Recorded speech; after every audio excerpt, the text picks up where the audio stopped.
All right, everybody. Hello, hello, hello. Welcome, welcome, welcome. We are back home finally. I was gone for an entirety of 2 weeks from home. I do not like that at all. Testing, testing. Is this thing on? Good to see you back, Eric. Thank you for being here. Luke Sharish, very good afternoon, everyone. He says, welcome home, Sam. Thank you, Karen. Hello, everyone.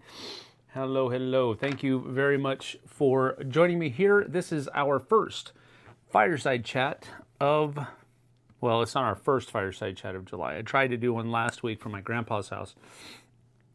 And while there was some charm to that video, I don't think I'm going to be keeping it up very much because I mean, about, I don't know, 300 some odd, 370 or something like that. 370 people have watched it. I'm basically referring to that as a proof of life video. That yes, indeed, I was still alive and still kicking and still able to stream coherent thought together. But the internet... When I was actually doing the video last week, I didn't realize this.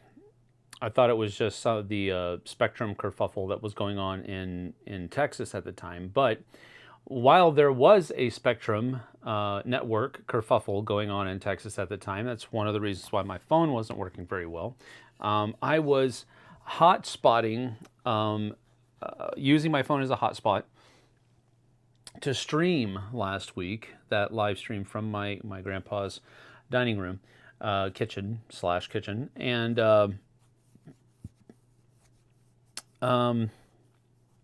that's why it wasn't working very well.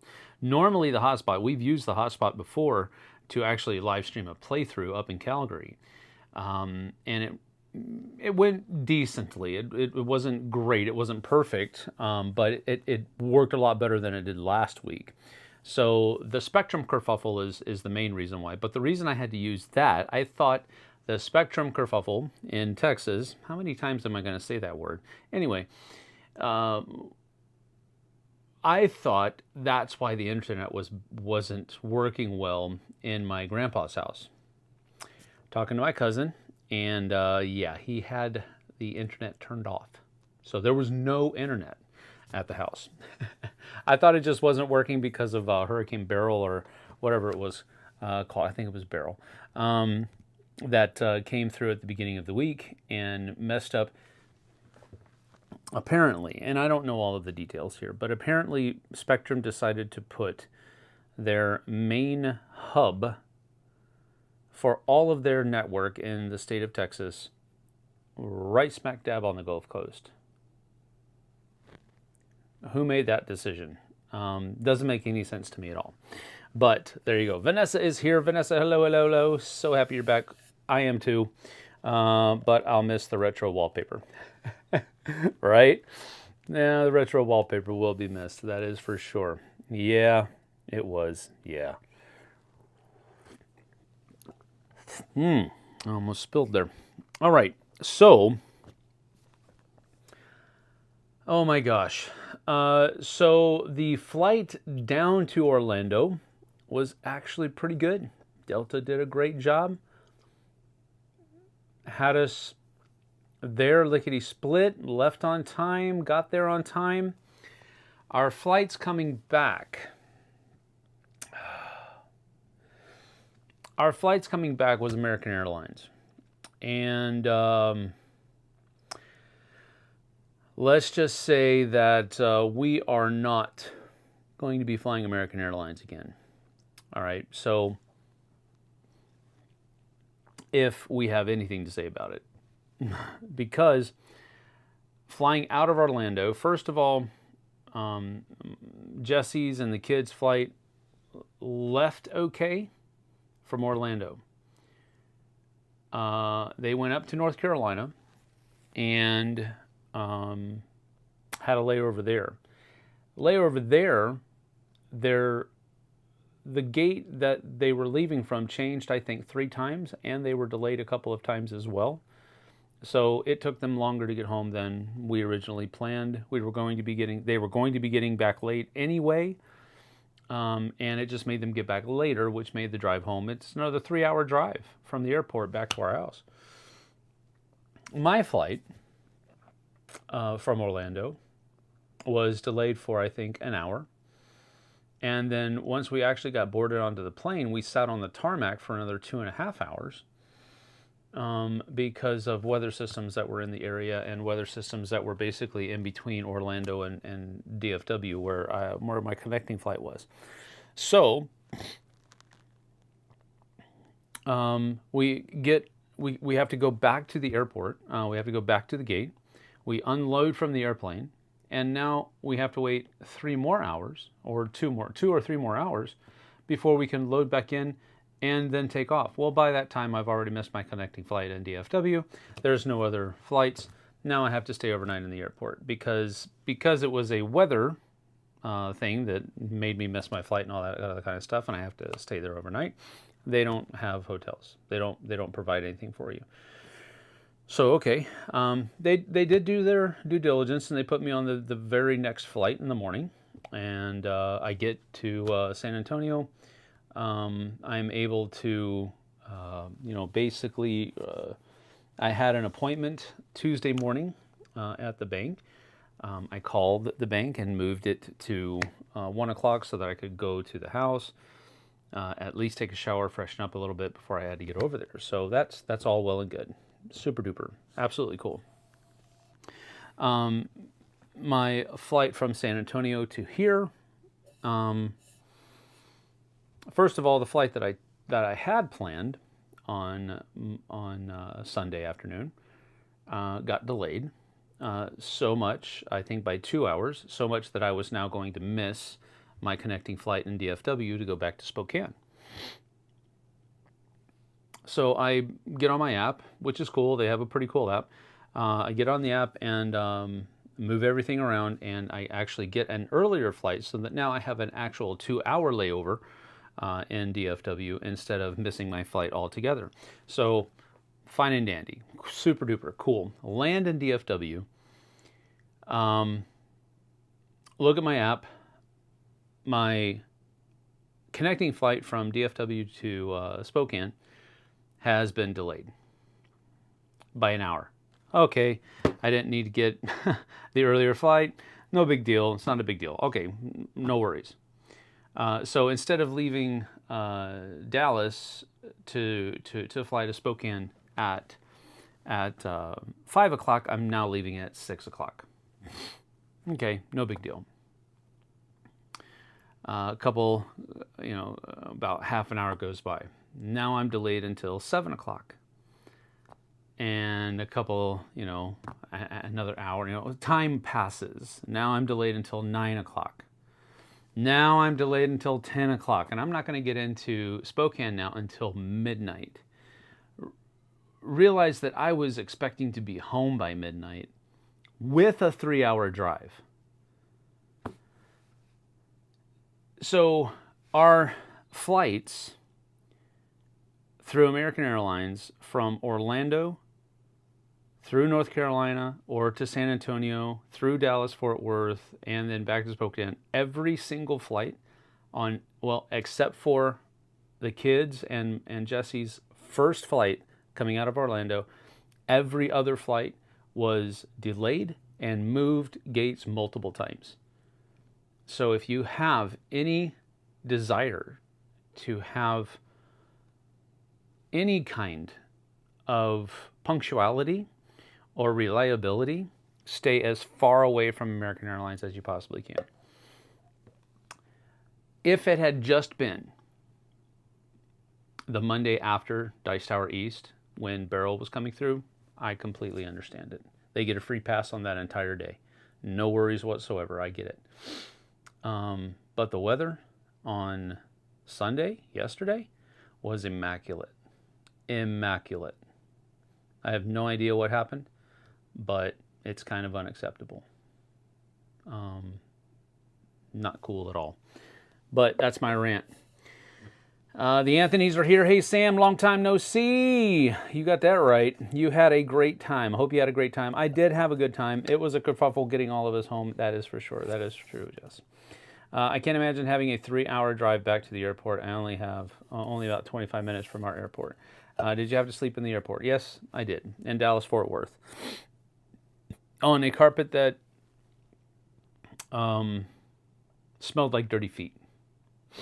I laid down there because I saw other people doing it. And I laid there for, I don't know, maybe half an hour. And I was like, I can't do this anymore. It smells like I'm sleeping on a bed of dirty feet that have just walked through the nastiest beach I've ever had. And it was just gross. It wasn't necessarily dirty. It just stunk. And I could not sleep.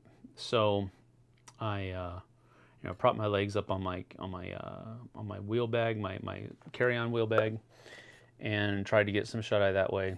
Didn't really happen because airports are not really quiet when nobody's there, because you've got workers that are cleaning the floors and moving things around, and it's really a buzzing place all the time. I'm a light sleeper. I can't really sleep very well. You could have walked home in that amount of time. Well, not exactly. I could have started walking home, that's for sure. But a few miles into that, I would have seriously started re-gauging my choices. All right, that's enough of that. Moral of the story, avoid American Airlines if at all possible. Jess and I will be doing that in the future. The flights weren't bad. The people were not bad. Okay, please, I want to be very open and very honest here. The stewardesses, the gate attendants, I guess the flight attendants, I'm sorry, the gate attendants, the pilots did a good job. I'm not saying any of that, but their reliability is absolutely abysmal. And you cannot expect, I cannot, at least after this experience, I cannot expect to be on time ever if I ever willfully travel American Airlines again. It's just not going to do it. Not going to do it. Maybe I just caught them on the wrong days. Maybe the other 99% of the time they are absolutely spot on. I doubt it. Anyway, gross. Gross is right. Anyway, that's that. Thanks for listening to my rant there for a minute. Let's get to more fun stuff. All right. So because the other video was so choppy, we're going to go ahead and rehash some of the things that we did at Dice Tower East. And if you know anything about my brain and how it works, this is going to be fun because I don't remember a whole lot of stuff that goes on from time to time. So we'll gotta go eat dinner, but I'll be back. Very good, Vanessa. See you later. All right. So Dice Tower East was a blast. We had a great time. It was, by design, smaller than other years that I've been, but it is because the Dice Tower staff and volunteers are running that show.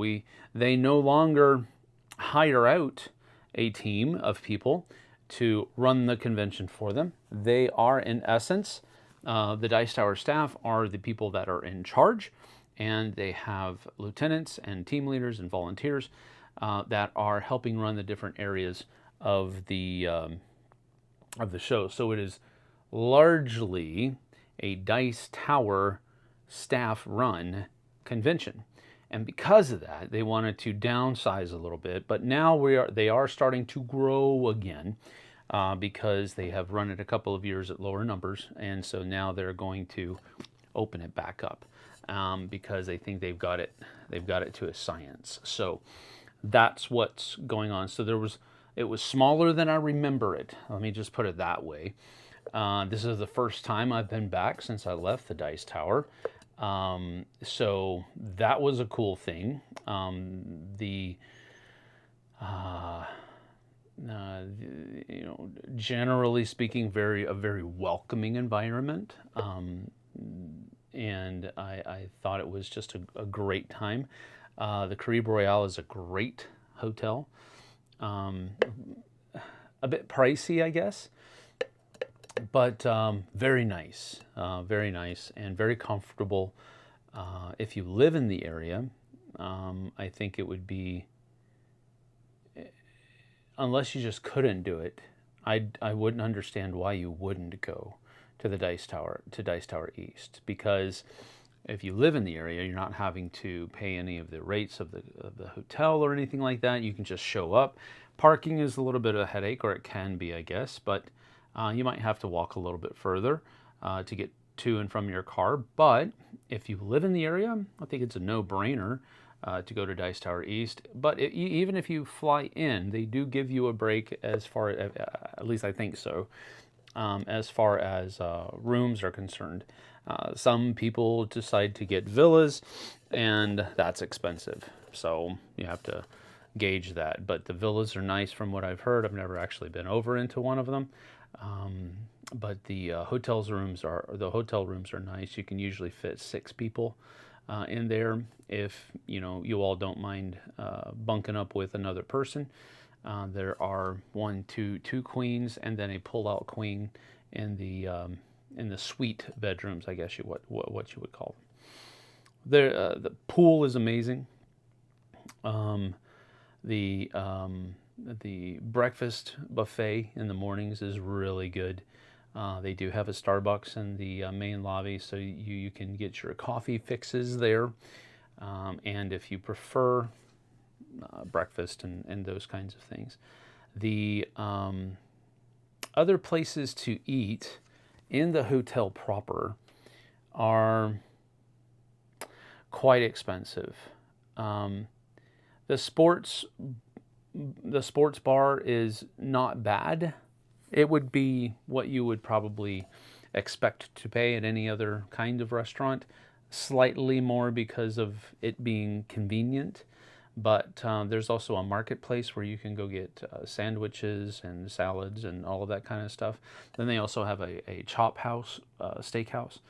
And that is, I've never gone to that because I imagine it's wildly expensive. So I'm like, nope. They have another restaurant that's outside by the pool area that has decent food. We went there once, and Jess and Dante were not impressed by the dish that they chose. It just didn't taste right. I took a taste of it, and they're correct. It just didn't taste right. But again, that could have been just the person of the day. But the pool is awesome. They have plenty of food to eat during certain hours over in the convention hall, so you don't actually have to leave the convention hall. There are rules in place where they don't want you actually eating in the gaming hall of areas, but there is a place for you to go eat food in the convention building, so that you don't have to walk outside to go get something, go back. Other than that, getting food at Dice Tower East is problematic if you don't have a vehicle. There's one pizza place that's right across the street. There's a CVS pharmacy that's across the street, and I think there's some other kind of restaurant right across the street, but it's nothing to write home about. So food, I think, is probably the main detractor there, but there are ways around it. DoorDash will bring it to the main lobby area, and you just go pick it up. We actually asked people to I don't know what this is. I'm gonna have to call them back. I don't know who that was. So that's the main detractor. Otherwise, hot games area was really cool. Plenty of room to play games. Exhibitor hall was really much smaller than I remember it, but still good. Still good. The Dice Towers booth was rocking. All Plays booth was rocking. Our Arcane Wonders booth was doing really well, and there were other DeVere had a booth there as well, showing off sands and cities. As far as games played, let me see. Name of sports bar. Cannot remember what the name of that sport. It was something super like generic sounding. It just did not stick.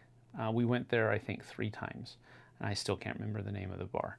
But it had a huge bar in the middle of it, TV screens everywhere, and it was mainly just playing sports channels and stuff like that. But the seating was comfortable. Food was good. Food was really good. I just stuck with my Philly cheesesteak sliders all week, each time we went, and it was very good, very good. I just can't remember the name of it. I read in the news today that this is a huge complication for the World Cup. Multiple teams from Copa America were hours late for their flights. Interesting.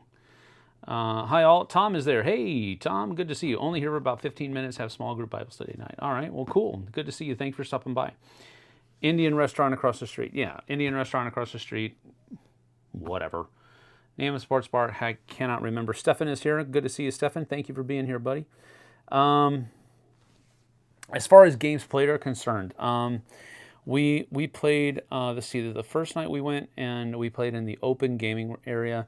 That was not in the main gaming area, which wasn't open yet. And we played a trick-taking game that was the German word for bullseye. And it's a really neat trick-taking game where you have to purchase the cards that you want for that hand, open drafting style, using points. So everybody starts with 25 points or something like that, and you can spend points in order to purchase certain cards that you're going to have in your hand when you start playing the trick-taking round. And before you start playing cards, you after you have finished purchasing, I think it's 8 cards, after you finish purchasing 8 cards, everybody has at least, you get a certain number of points for different kinds of sets. So if you have a set of 3 or a set of 4, you get a certain number of points. If you get a set of 1 of each color suit, then you get a certain number of points. If you have the lowest valued hand, you get a certain number of points. And then after we have played all of the tricks out, you get 1 point for every trick that you get. And the goal of the game is for you to, well, the game is ended when somebody gets between 61 and 71 points. When somebody lands within 61 to 71 points, that triggers the end of the game, and then whoever is nearest the number 66 is the winner. So if somebody lands exactly on 66, they win. And I just thought it was a really clever idea, a really fun idea. We had a great time playing that. We played some other trick-taking games that night. I taught pies, and then I also taught wine cellar to a group of people. Both of those went over very well. A lot of, two really kind of different kinds of games as far as they have a trick-taking feel. Pies is definitely a trick-taking game, kind of. It's more of a an auction game. You want to put your highest card out there so that you get the first choice, or as close to the first choice as possible, of the cards that were played, so that you can get those different kinds of fruit into your tableau, and then use those different fruit components or ingredients to cook different pies that are out there with recipes, and those recipes score you points. And then Wine Cellar definitely has a very trick-takey feel to it, but it isn't. It's more of it's kind of along the same lines as Pies, where you're playing a card that has a certain value on it, so that you get first, or at least close to first, pick of the cards that are offered, and you're building up your you're populating rather a wine cellar for a client. So those were ones that we played on the first night. And after that, we were pretty much done as far as that's concerned, and we went back. And then the next morning, we had to. I don't remember mornings, and so at this point, I'm just going to talk about different games that I remember playing. Played 2 games, 2 rousing battles of King of Tokyo. That was a really fun experience. We played it with Mariana Lennox and her daughter Rose Lennox, and then the boy's name, Dylan? Is that right? No. I'll get it. Just a second. Because I can, let's see, Facebook. Go back. This. Jaden, not Dylan. Jaden. The whole thing started with Mariana Lennox, Trey Lennox's wife.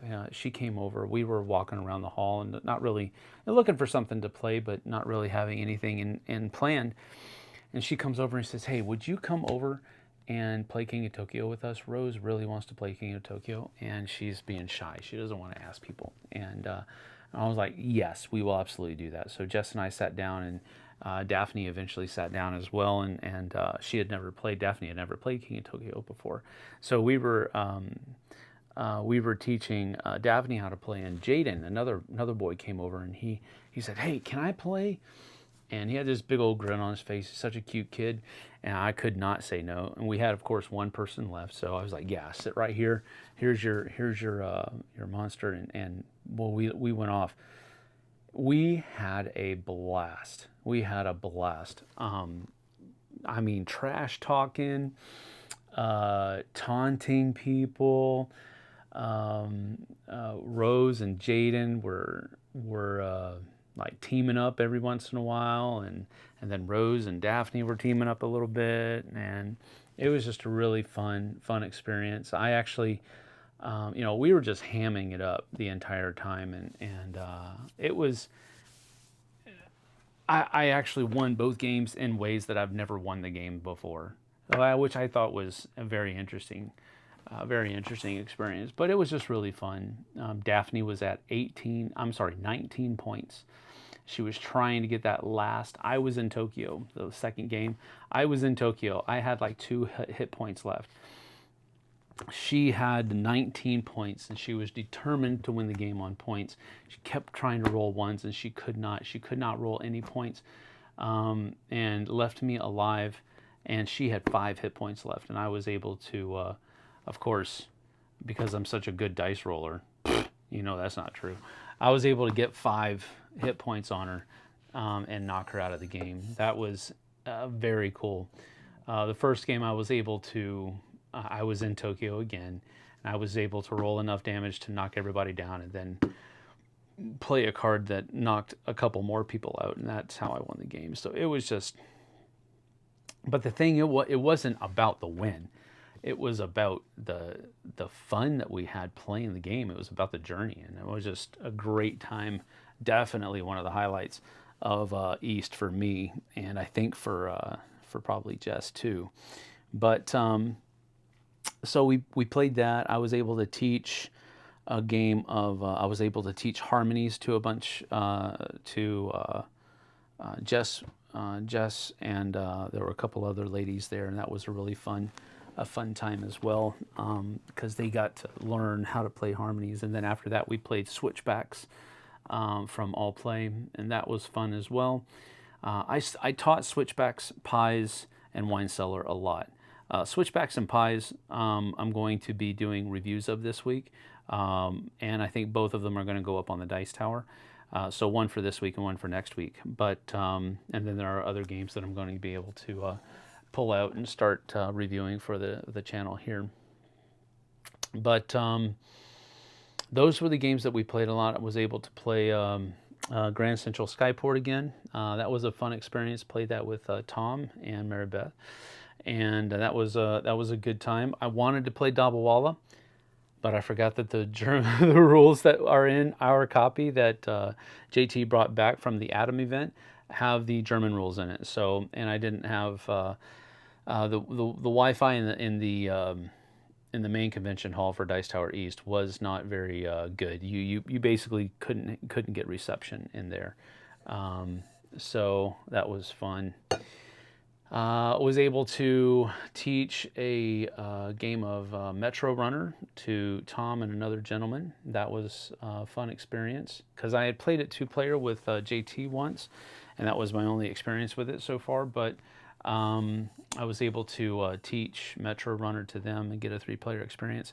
Have a little bit of a better understanding of the game now, so that's good.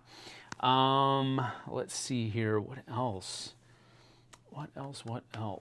I was able to play Umbrellas with Alex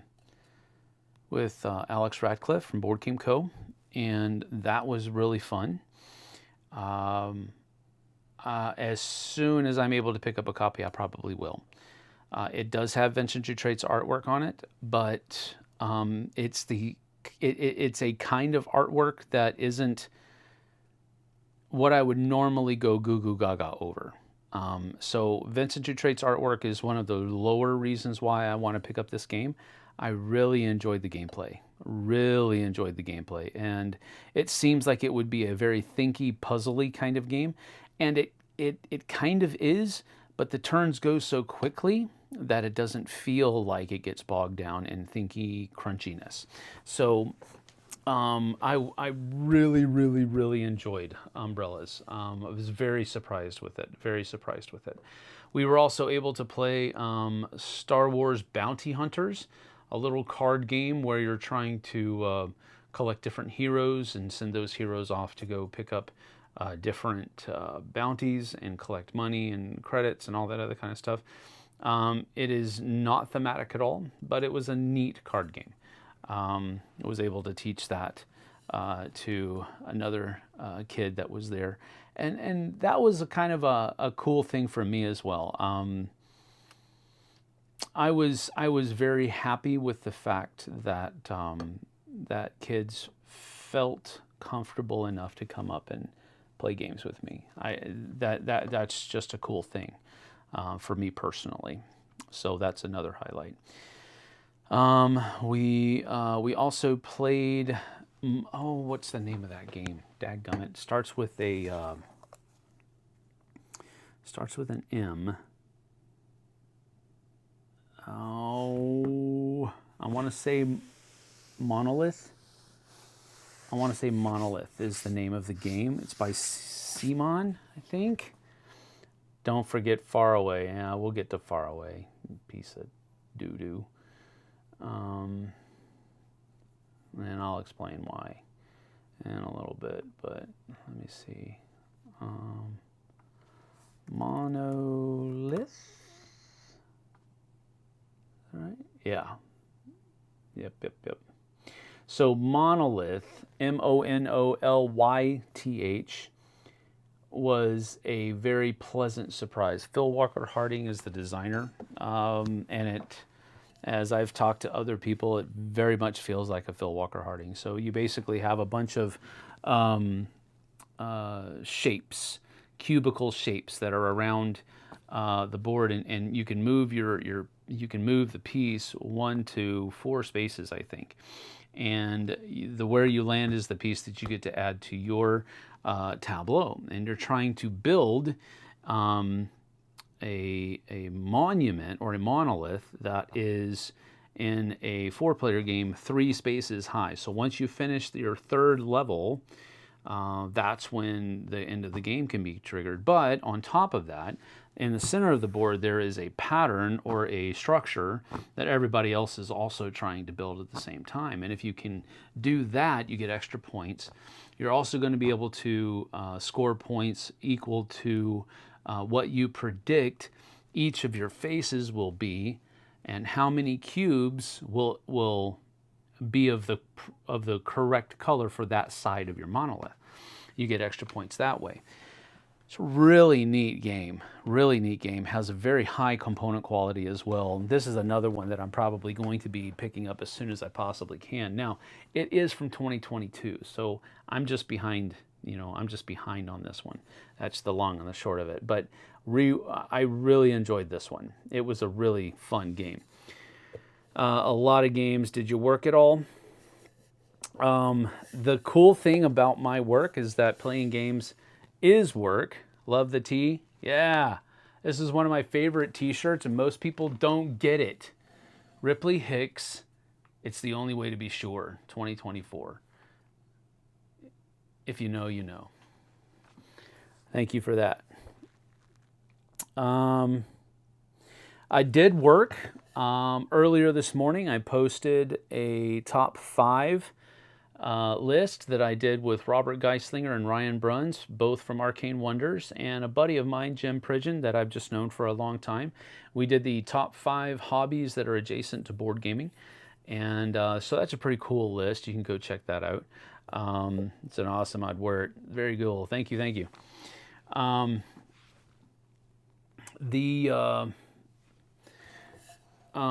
So you can go check out that top 5 list. It's a pretty cool one. There's a lot of really neat choices in there, and I think there are some choices that you probably wouldn't expect. There are definitely those that you would expect, but I think there are some that you wouldn't, and I like the fact that they are there, as well as the ones that you would probably expect to find on such a list. But go check that video out. It was a pretty cool time. We had, I've known Robert and Ryan and Jim for a long time. Not a very, very long time, but long enough to where, when I go to conventions, those are some of the guys that I look forward to seeing and spending time with and saying hi to, that kind of thing.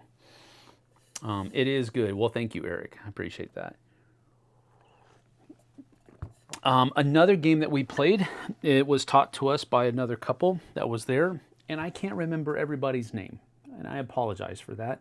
But it takes me a while to hone in and lock into what your name is sometimes, and I apologize for that. But if you remember the experience, and I am recounting the experience, realize that it was a good time.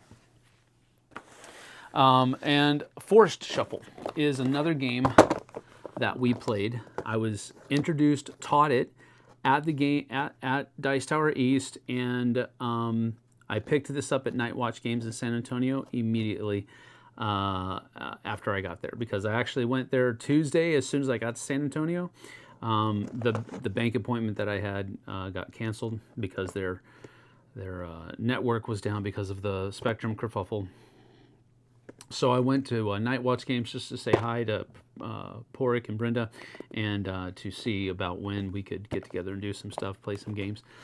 And I picked up Forced Shuffle.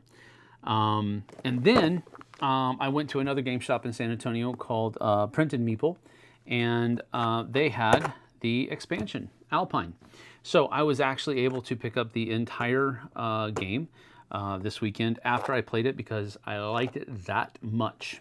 Now, I also want to say that this here, it says that it requires you to get 4 sleeves for this game. 4 packages of sleeves for this game, because that's what you need for this. Well, if you do that, you'll have enough left over for the expansion as well. The expansion says that you should get 1 more package. Don't do that.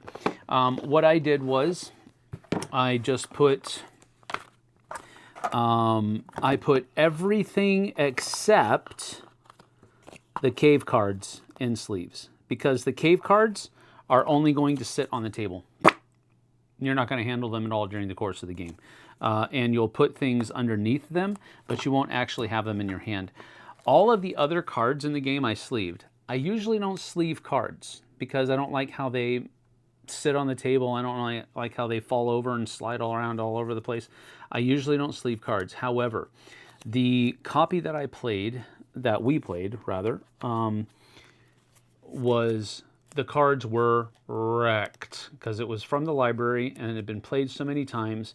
The cards were really showing age and really starting to get worn. And the couple that taught us how to play the game, they said, yeah, this is one of those games where you kind of wish they had done a little bit better job on the card quality, but it's one of those things where you slap some card sleeves on them and they're good to go.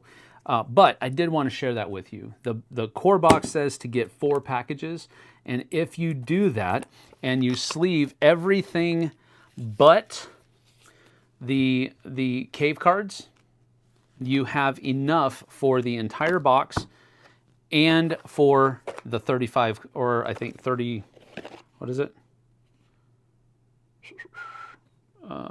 10, 22, 36. 36 cards that come in the Alpine thing as well.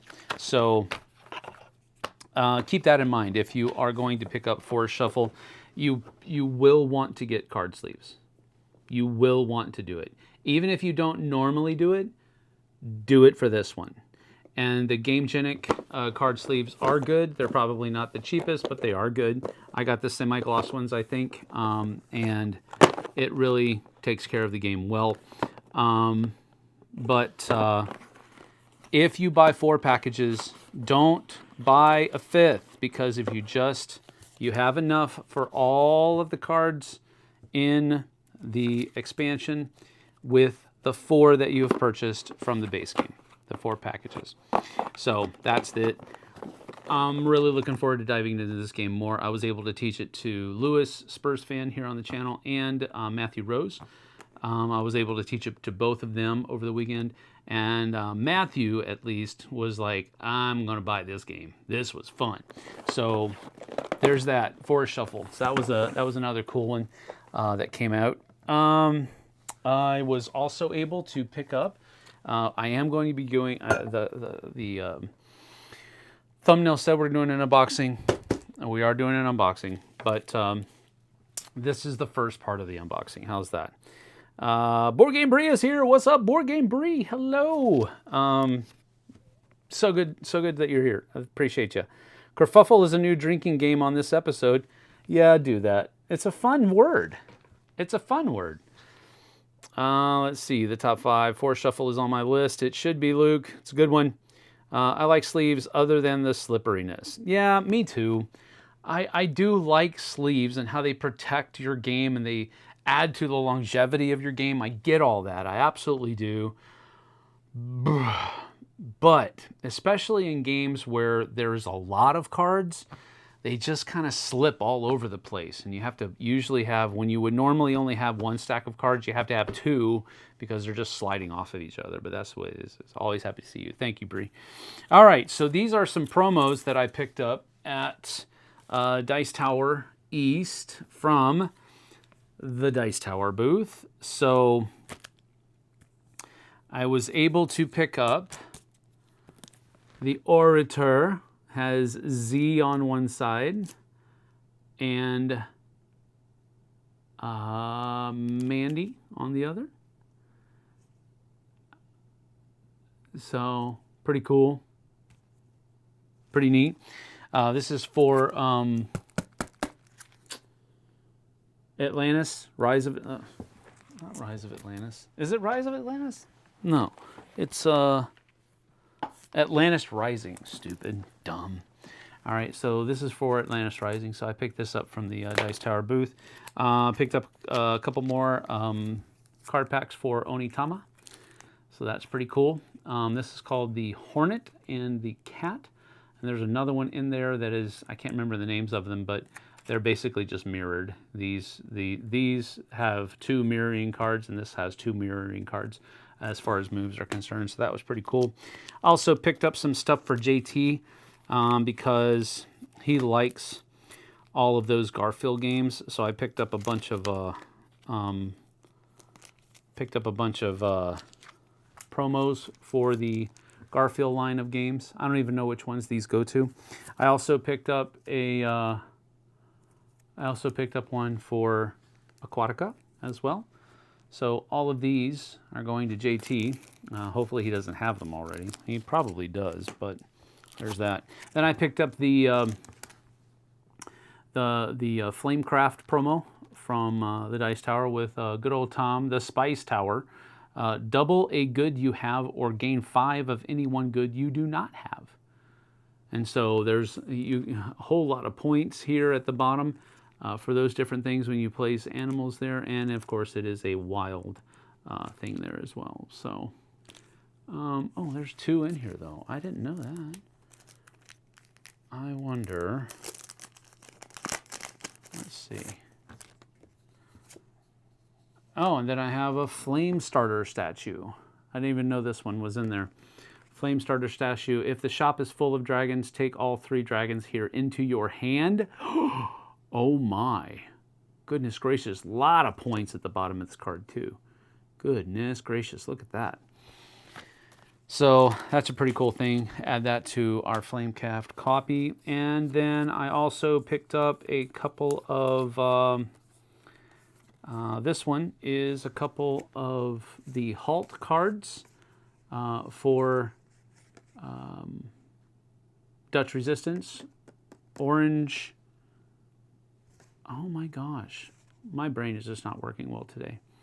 But anyway, there's one called Shut the Door, another one called Game Unboxing, and the one called The Game Review. So interesting. So these will get added to that game as well. So that's a little bit of a haul that I picked up. I didn't really pick up a whole lot of stuff at Dice Tower East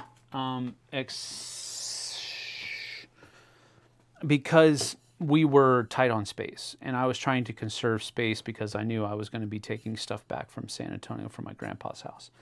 So there you have that. And back, Vanessa says, I'll catch up what I missed after the stream ends. Very cool. Flamecraft is so good. You are absolutely correct.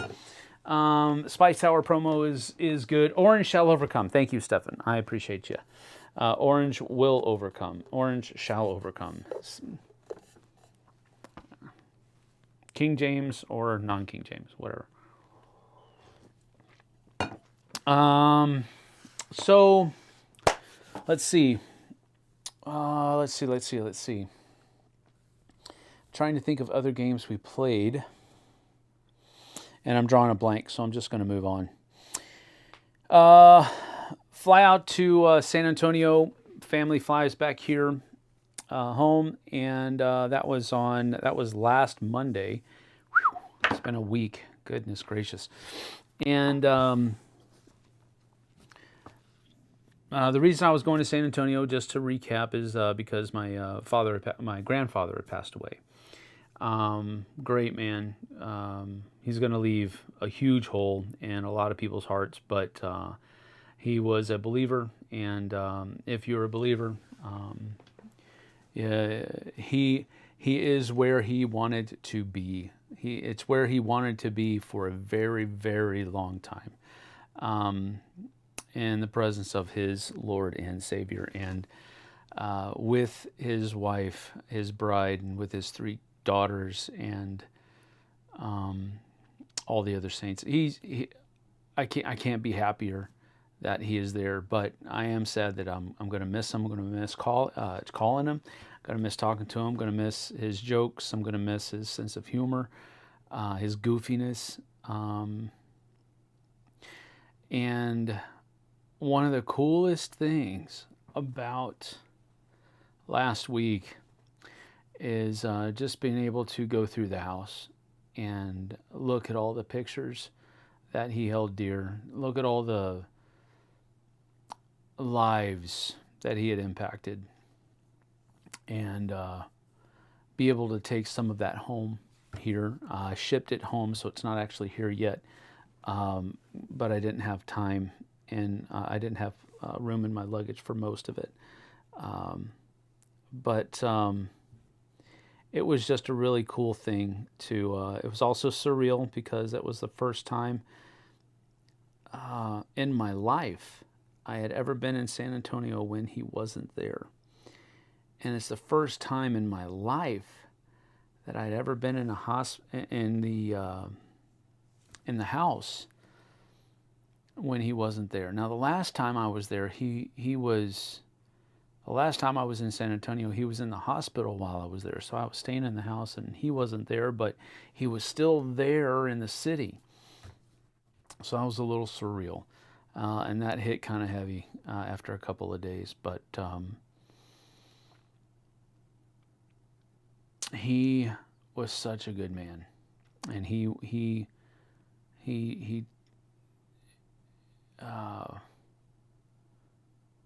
you know, I've been reading this book. I read this book recently called The Warrior Poet Way, and it talks about the need for men to be both warriors, where you need to be able to stand up for and protect those that are around you, but you also need to be a poet. You also need to be able to turn on a soft side for the people that you love and live with.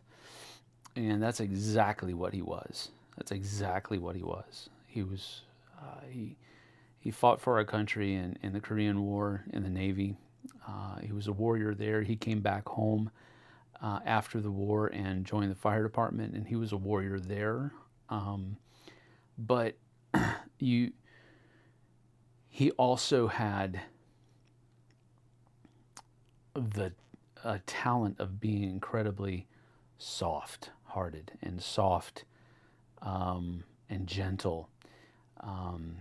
You know, I saw, you know, he had multiple pictures in the house of him holding kids and babies and interacting with them, and kids loved to interact with him. He worked at the volunteered at the San Antonio Fire Museum, and he loved taking kids, elementary school kids and so forth, on tours and trips and through the museum and all that kind of stuff. And he had that warrior side, but he also had that poet side as well. So just a great example. I was able to bring his Bible back, and I'm going to read through it because I want to read through it, but I also want to see all of the notes that he scribbled in all of those pages. And that's going to be a very fun thing. And I think a very enlightening thing. His funeral was on Friday. I did take a lot of video of the actual, different parts of the service. The guys in the museum, they have an old 51 Mack fire truck. And they actually went to the funeral home and loaded his body. It wasn't him anymore. He had moved on, but loaded his body into the back and drove him past his old fire station, number 13, through the town. We got to the cemetery at Fort Sam, and the Navy was there to honor him. The San Antonio Fire Department was there to honor him. You know, when we drove by his old firehouse, the firefighters that were there had the lights on in their engine, and they were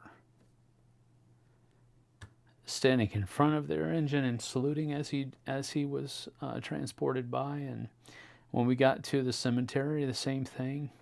It was just very honoring, very sober, very sobering experience. And then after the service, you know, honestly, people that I haven't seen, some of them I recognized, some of them I didn't, and some of them I never knew, that just told story after story after story about how Grandpa touched their lives in some way.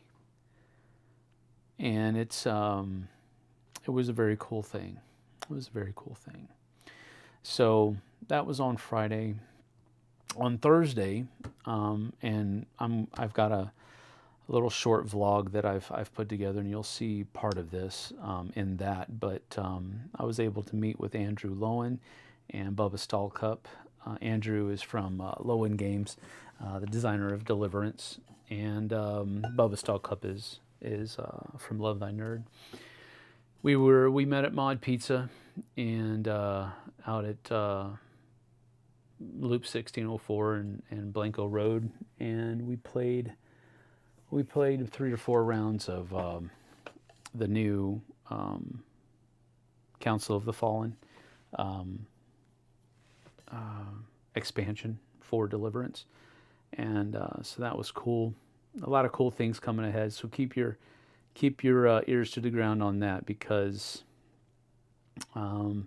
hopefully in the near future I'll be sharing some fun stuff with that. I think Andrew is telling me a whole lot of really fun things that he's looking forward to doing, and I thought they were pretty cool too. So we'll be talking more about that later on. So keep your ears to the ground with that. After we did that, we ate lunch basically at Mod Pizza and played while we were eating. And after we were done with eating and we got to a stopping point in the game, we went over to Night Watch Games, and Porik had his Gauntlets of Glory game set up, and that was really fun. We had a great time with that. Andrew had to leave a little bit early because he had plans with his wife. Absolutely the best reason to leave. And but we sat there and played for a few hours, and then we sat and talked for a little bit, and it was just a really great time of I guess I can use the word fellowship, because that's how it feels sometimes when you're in the industry and you have other people that are in the industry, and it's just a little bit different than being a consumer. There's just a different interface, I guess you could say, with those that are in the industry and those that are not, but are still in the hobby. So that was a good time. On Saturday, I was able to go to the Printed Meeple. I believe it's on Nacogdoches Road in San Antonio, and have a blast talking with Toby, the owner. Got to interview him, and I got to take a lot of B-roll footage of the store. So we're going to make another spotlight video for the Printed Meeple. I just thought it was an interesting connection, because at Dice Tower East we did those top 5 hobbies that are adjacent to board gaming, and more than one of us picked 3D printing as one of our top 5s. And I know that's a little bit of a spoiler, but and that's what the Printed Meeple does. The Printed Meeple offers 3D printing as a service for its customers. And I thought that was a neat little thing. And he actually has, Robert was talking about how many printers, 3D printers he has. And he actually called the Printed Meeple amateurs because they only have 6. But after talking to Toby, 6 is just what they have running in the store. He has, I think he said he has 40 altogether. So, Robert, thou art the amateur. But it was fun. Sorry to hear about you, Grandpa. Thank you. Days are flying by. Yep, absolutely. Weeks as well, yes. May his memory be a blessing. It is. It absolutely is a blessing. Every single memory of my grandfather is a blessing, because it's just an example of what I need to be shooting for, and frankly, what other men should be shooting for. So yeah. But yeah, the procession was very cool. There hasn't been a spotlight video in a while. You are correct, and that's one of the reasons why I'm wanting to get back to it, because I do. It's something that I enjoy doing. I enjoy talking to these people. I enjoy seeing their different kind of perspectives on how they interact with the community, and it's just something I want to get back to. So this will. I don't know how I'm going to be able to do a whole lot, but we'll see. But anyway, that was a very cool thing, and we'll be getting that up probably. I don't want to promise this week, but I'm going to say maybe next week. We'll be able to get that finished hopefully by next week. I need to get some more information from Toby. Oh, and another cool thing, Printed Meeple, is going to be sponsoring next month's giveaway.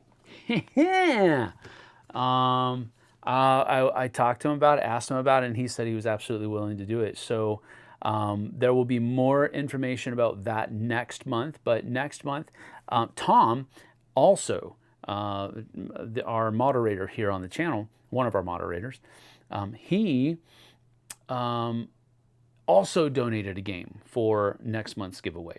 So that's a cool thing as well. So we've got a pretty cool giveaway coming up next month. So stay tuned for that. But while I'm on that topic, remember that July we do have a giveaway going. So go watch that video. You can there's a link to it in the description of this video, and go see what you need to do. It's a great giveaway, and it's a great game that we're giving away, and there's a really cool insert as well. So go check that all out. And next month, we're going to do it again. Next month's giveaway is going to be sponsored by Printed Meeple. This month's is kind of sponsored by one of our own subscribers who made a laser cut insert, and 25th Century Games. But that's all I'm going to tell you. You got to go watch that video to, and again, feel free, share that video. It's wide open, worldwide. Nobody is going to be excluded from the possibility of winning. And that's not going to happen next month either. So you can share it with whomever you'd like. Anybody can enter, and the more the merrier. So go check that out for July, and stay tuned for August's giveaway. You will not be disappointed. I guarantee it. Nito. Yo, Sam. Toby with the Printed People here. Toby Stewart, what's up, buddy? Good to see you. I was just talking about you, man. Talk about you and you show up. How is that happening? But yeah, we had a great time on Saturday morning.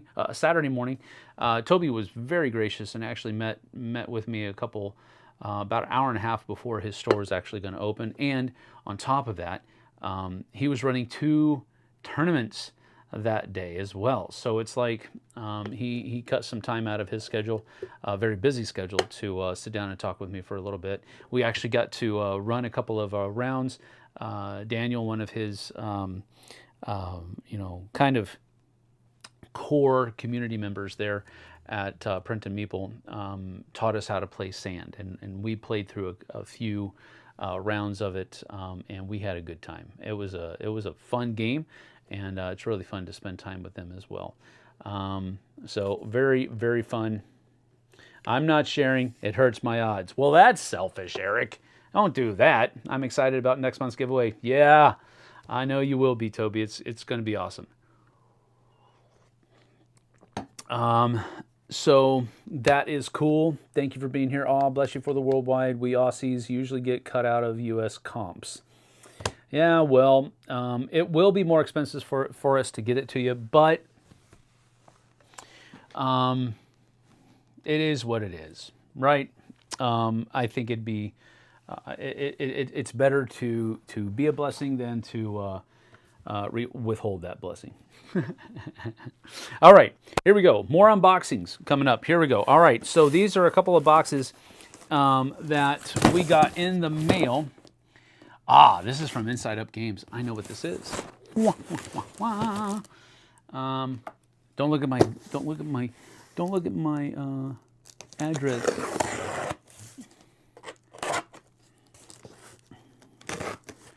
All right, here we go. This is from Inside Up Games, and I know what this is. They said they were going to send it to me, but it came while I was in San Antonio, so I didn't actually get to open it at all. But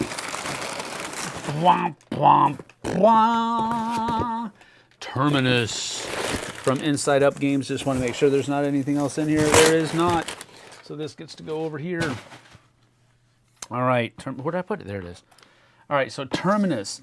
Build a subway line to shape the city's future. Calling all urban planners. Huh. Carefully plan your actions and manage your resources to accomplish both private and public objectives, earning prestige, drive up costs for your competitors, or make connections with their stops to optimize your route.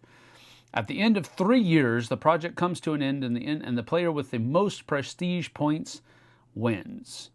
Will your project stay on track or will it go off the rails? Get it? All right, so we're just going to open this up. I don't think this is a prototype. It definitely doesn't look like a prototype. This looks like something that is ready to hit the stores. I got a shipping notification for Forges of Ravenshire today. Can't wait to get it. Yeah, I've been watching. Thanks for playing sand with us. Yeah, thank you for having me there, Toby. It was a great time. All right, so let's go down to the second angle here, and we will take a look at what's inside Terminus.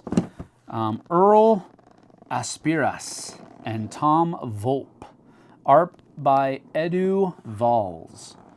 Inside Up Games, and I'm really not trying to take a long time. That was sticky, so that comes out. Oh, that's cool. All of the Kickstarter backers got their names on the inside of the box. That's pretty cool. Neato Frito. So you have a rule book here. Oof, it looks like a heavy rule book. Oh wait, there's multiple things here. I don't know what that is. Oh, it's advanced upgrades. All right. So you have all of this, and oh, that's a cool setup page. Good, good, good. Main board setup, player board setup down there. So it just gives you an idea of what you're looking at. This looks like it's pretty hefty as far as rules are concerned, but again, that's just from a taking a gander through it. It looks like there are a lot of, diagrams and illustrations and so forth, and not as much text. So it probably will read pretty good. And there's also, look at that, solo game setup as well. Interesting. That's just something that pops in there. All right, so here are some punch boards, and they pop out pretty easy. That's just something that I like to do. So it says, wait, save this punch board and place it under the insert to raise it flush. Is that how you say that? To raise it flush? Fine then. All right. Oh, look at that. Oh, looky, looky. All right. Well, let's put the board out first. Let's see how that looks. Board is double-sided. So I don't know which side of the board this is. Looks like it might be up to 4 and 5 players.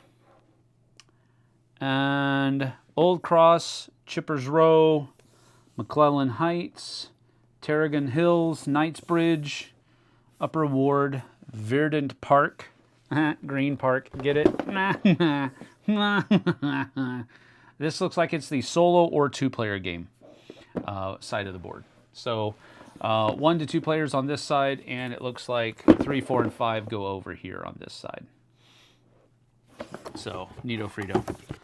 All right, looking forward to this. Now this is what I am liking. Look at that double-layered player boards. I love double-layered player boards. I kind of like the artwork too. It's a little awkward for me, but I don't dislike it. I'll put it that way. It provides that pop that I think artwork needs to provide a game with, but it's not like, woo. It's just kind of like, yeah, that's cool. So these are pretty nice. I love double-layered player boards. Awesome. So that's cool. Looks like otherwise there's a lot of, I'm not going to open all of these, but these have the little lightning bolt. There's probably energy or something to that effect. But it has printed, there's not just wood, it also has some printed screening on it. So these are all pretty cool. These look like little files, little traffic cones. So neato. Over here we have, it looks like player aids with all of these. Yeah. Double-sided player aids, scoring board, and then cards galore. Wow, I'm actually really looking forward to this. All of these are just, looks like they're just wood pieces though. But one of them, I believe, oops, one of them has, let's see if I can get, well, your player, and it is actually screen printed meeple, you know, a bust of your person that's in there. And then silica gel that we throw away so that our pets don't get him. Pretty sure silica gel wouldn't phase my my Strider. He has a cast iron stomach at this point, I think. But you never know. I'm not going to test to that theory either, so please don't hate me. I'm not going to feed silica gel to my dog. I'm just not convinced it would phase him. But I'm not going to test the theory. Have I said that enough now? I'm looking forward to playing this game because it looks good and I like games that look good. So I'm not going to punch everything out here, but just realize, oh wait, I forgot, this goes in there. Just like that. This looks cool. So this has been an unboxing of Terminus. Oh my, that is a tight fit. Looking good. Terminus looks good from Inside Up Games. Super looking forward to get that one to the table. All right, and next, let's see here. Ragged Edge Doug is here. All right, good to see you. Glad to see you back home. Hope we can catch up soon. Absolutely. Got a shipping notification. Okay, already said that. That's a good note to have on the punch boards. I've tossed too many in the past because I didn't know that should be kept. Love Double Layer 2. Absolutely. Maybe I should be back here. How is Strider? I bet he was ecstatic when everyone came home. Yeah, he was. And yes, he was super excited to see us as well. He was a little, you know, it was late. We got back this morning at 3:30 in the morning because, thank you, American Airlines didn't land in Spokane until midnight. And Jess was a trooper and drove over and waited for me to get there, and then I drove us back, and we didn't get back until 3:30 because I needed to stop and get coffee, stop and get gas. There was a bathroom trip in there as well. So, yeah, we didn't get back until 3:30 this morning. Jess called in, didn't work today because she would have gotten 2 hours of sleep. And then had to gone in and just be dead all day, and so that just wouldn't have been good for her kids, her students. So then I don't know why I was telling you that. Oh, because when we got back, it was like in the middle of the night. So yeah, he was super excited to see me. He was super excited to see everybody else as well. But Jess is saying that he was like, when I was in San Antonio, he was like, okay, you people are home. Where's Papa? You know, that kind of thing. So pretty neat. All right, another unboxing coming up right here, right now. Right here, right now. Let me go up here first. Don't get seasick, everyone. It'll be okay. I just don't want to give my precious address information away. Is that anyone? No, it's not. Yep, that's what I thought was. All right, this is from USAopoly Incorporated. The OP, the OP. And the reason they're sending this to me,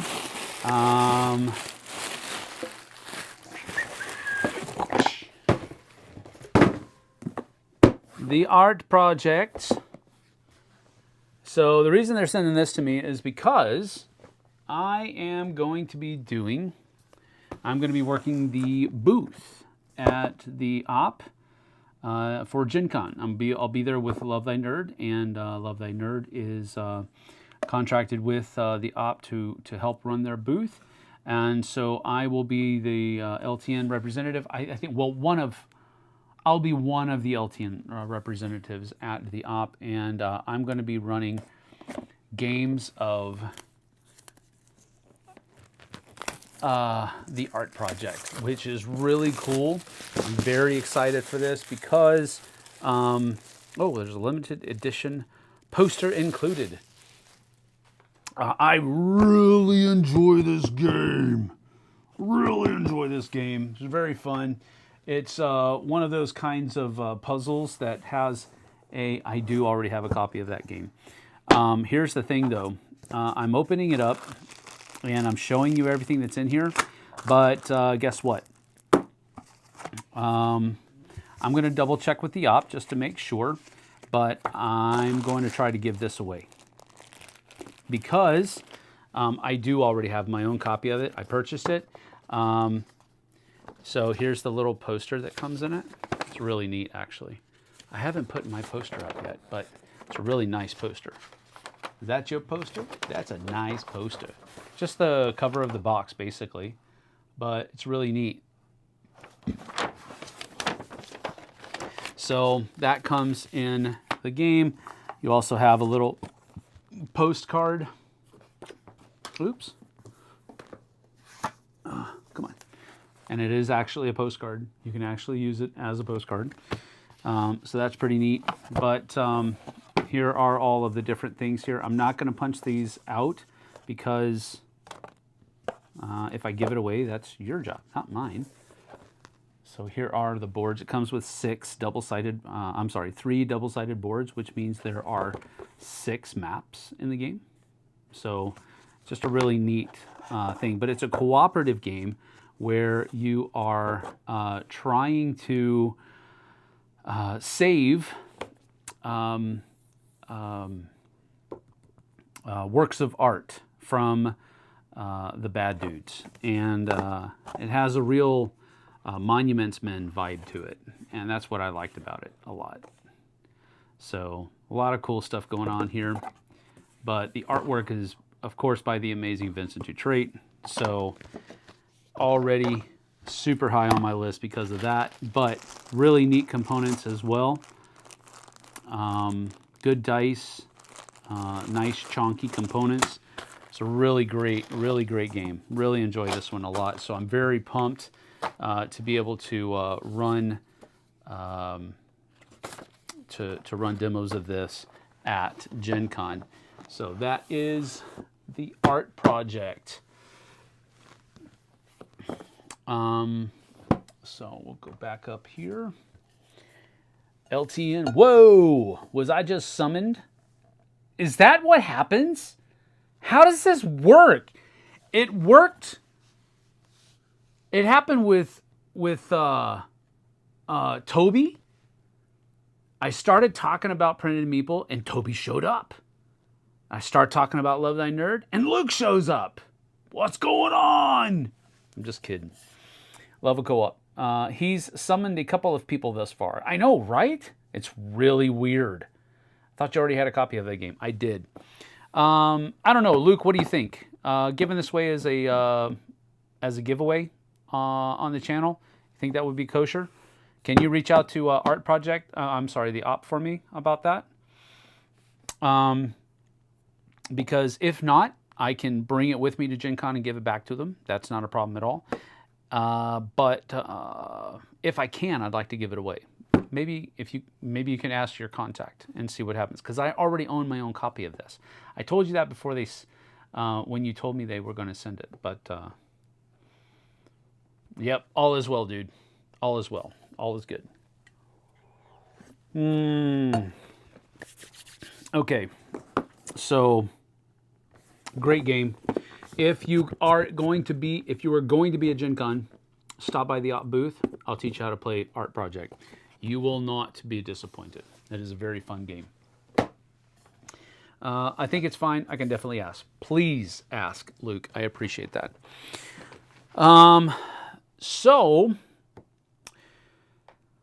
Now, in my absence, Jess has been a absolute freaking trooper, and last weekend she ran no less than 2 game nights back to back. One on Friday at Steamers West. It's our normal, second Friday of every month thing.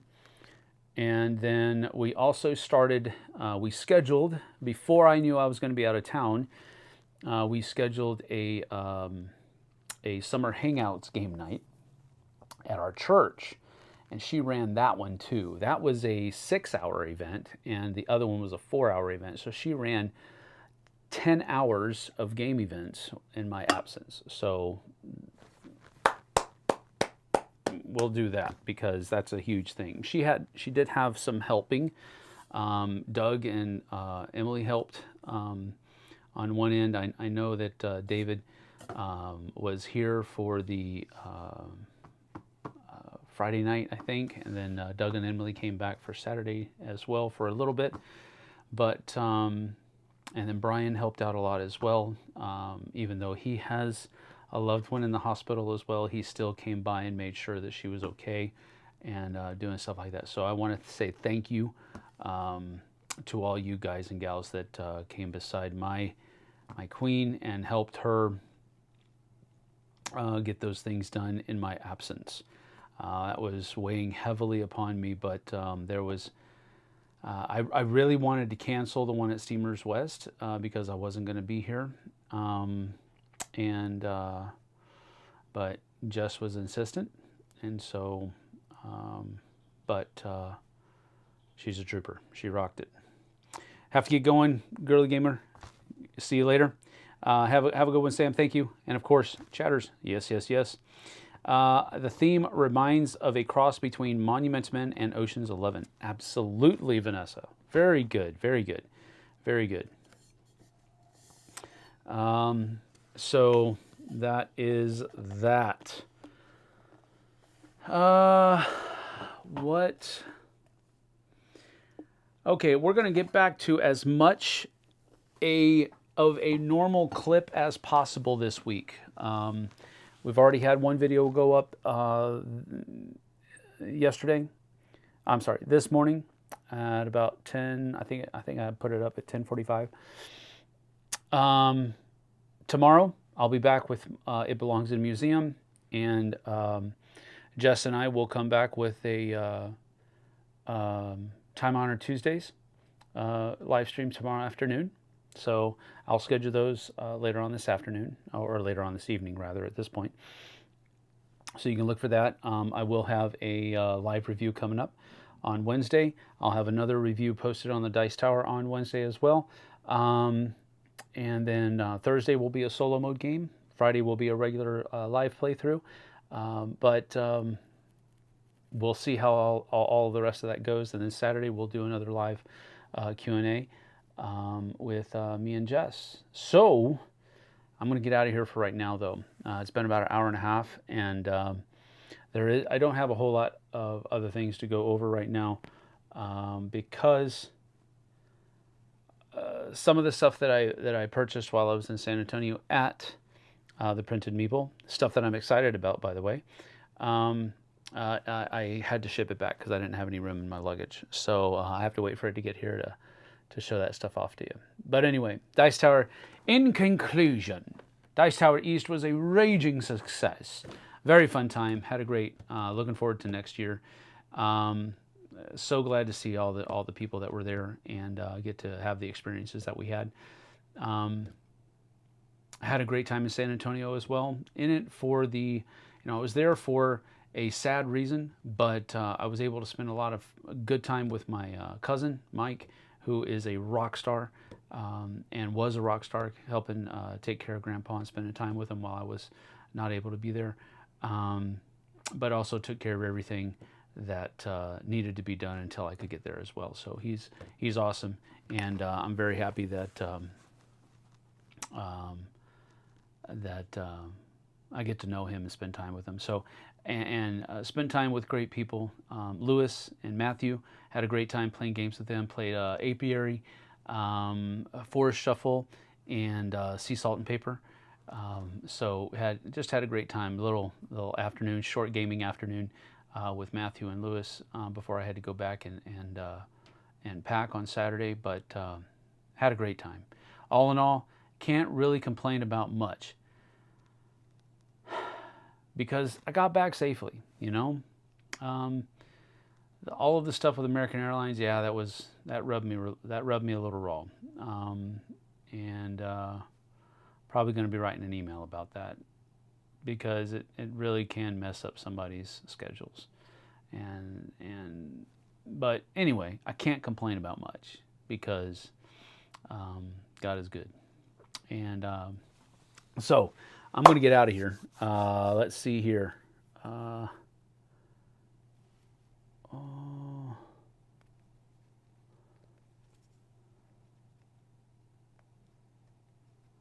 Oh yeah, I forgot.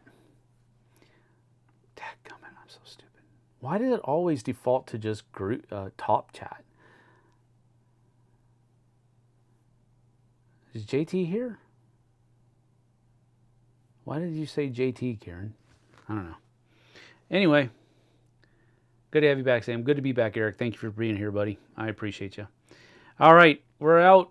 We'll talk to you guys and gals on the flip side. See you back tomorrow for It Belongs in a Museum. Take care.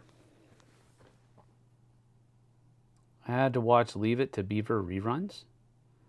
That's not that bad. That was probably pretty good.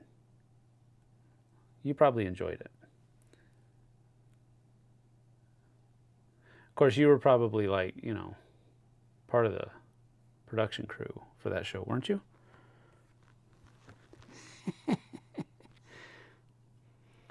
Take care, everybody. See you on the flip side.